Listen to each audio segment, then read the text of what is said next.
भरी के दबुजिया हो के तैयार धनी पेन्ही के पियरिया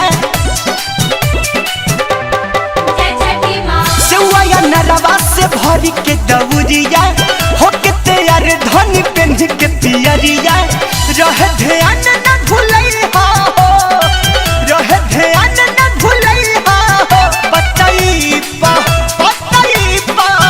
केरवा के पतई साजै हो छठी मैया के भोगवा लगैहा केरवा के पतई सजैहा हो छठी मैया के भोगवा लगैहा हो।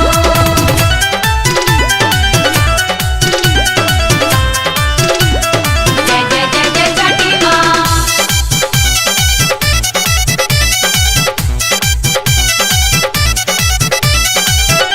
घिउवा के जरी हो दियरिया रख दी हो बेदिया के अरिया जय जय छठी माँ।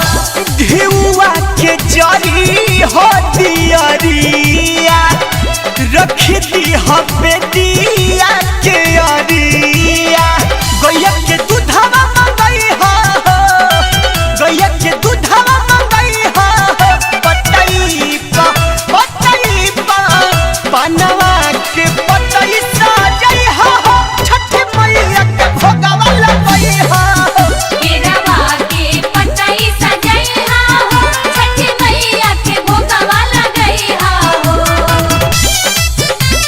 जय जय छठी मैया। जय जय छठी मैया।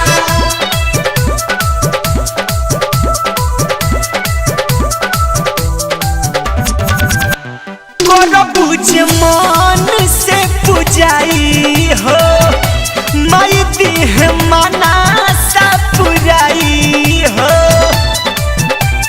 जय जय छठी माँ। करबू जे मन से पूजाई हो माई देह मना सा पुराई हो गोलू के वही के बोलैहा हो बिशुनपुरी के न भूलैहा हो पतई वाला उखिया ले आइहा हो छठी मैया के बसिया बजैहा हो केरवा के पतई सजैहा हो छठी मैया के भोगवा लगैहा हो।